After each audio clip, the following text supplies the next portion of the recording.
Hello friends, welcomes you all in Jarvis campus. आज हम बात करने वाले कि ट्रिग्नोमेट्री चैप्टर हमने यहाँ पे नया पढ़ा था, राइट। उसमें आप लोगों ने कुछ टेन थीटा साइन थीटा ऐसा कुछ पढ़ा था, पर आप लोगों को ये नहीं बताया था कि ये क्यों पढ़ना है हमें। मतलब जो हमने वो पढ़ा था वो क्या हमारे डे टू डे लाइफ में यूज़ होता है। तो यस, ये यूज़ होता है हमारे डे टू डे लाइफ में। कहाँ यूज़ होता है और क्या यूज़ है वो जानते हैं अभी। तो यहाँ पे अभी बात करूँ कि एक टावर यहाँ पे दिया गया है।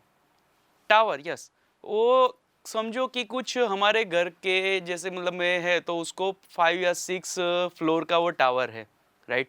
वो जो टावर है उसका हाइट कितना है वो अगर मेरे को पता लगाना हो तो कैसे पता लगा पाऊंगा।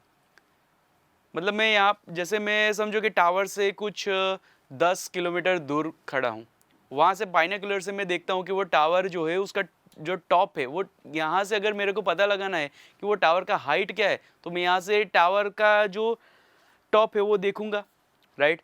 तो जैसे मैं यहाँ पे टावर का टॉप देखता हूँ तो वो टावर का जो टॉप है उसके यहाँ पे अगर मेरे को एक यहाँ पे सीधा लाइन मेरे को खींचना है तो वो क्या हो जाएगा, यहाँ पे लाइन ऑफ साइट हो जाएगा।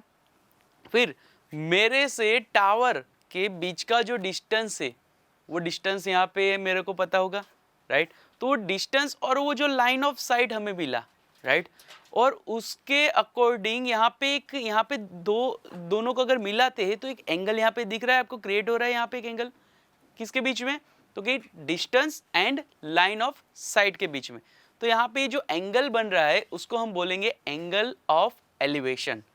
यानी कि यहाँ पे नीचे से मैं टावर का टॉप देख रहा हूँ तो ये क्या हुआ, एंगल ऑफ एलिवेशन बना, राइट। अगर मैं टावर के ऊपर से कोई ट्री देखता हूँ, थोड़े दूर 10 किलोमीटर दूर एक ट्री है, वो ट्री देखता हूँ और वो ट्री जो है वो कितना हाइट का है या फिर वो ट्री कितना दूर है मेरे से, वो अगर मेरे को पता लगाना हो तो सेम थिंग यहाँ पे हम बना सकते हैं। जैसे कि हमें यहाँ पे टावर का हाइट पता है, टावर से लेके ट्री के बीच का डिस्टेंस हमें अगर पता ना हो तो मेरे आई से लेके ट्री तक का जो डिस्टेंस होगा उसको हम आई साइट बोल सकेंगे, यहाँ पे distance of I site, right. फिर यहाँ पे देखो तो अभी भी यहाँ पे टावर का जो हाइट है और आई साइट जो है, line of I site, right, दोनों के बीच में भी यहाँ पे एक एंगल बन रहा है। तो इसको भी क्या हम एंगल ऑफ एलिवेशन बोलेंगे? नहीं, यहाँ पे जो एंगल बन रहा है वो एंगल ऑफ डिप्रेशन बोलेंगे, राइट। यानी कि नीचे से अगर ऊपर की तरफ देखते हैं तो वो एंगल ऑफ एलिवेशन बनेगा, और ऊपर से अगर नीचे की तरफ देखते हैं तो वो क्या बनेगा, एंगल ऑफ डिप्रेशन, राइट। आप बोलोगे सर हमने यहाँ पे ये एंगल ऑफ डिप्रेशन, टावर का हाइट, डिस्टेंस, ये सब क्या बोल रहे हो, उसमें हमें जो ट्रिग्नोमेट्री पढ़ा था वो कहाँ पे आ रहा है? अभी वो ट्रिग्नोमेट्री आएगा।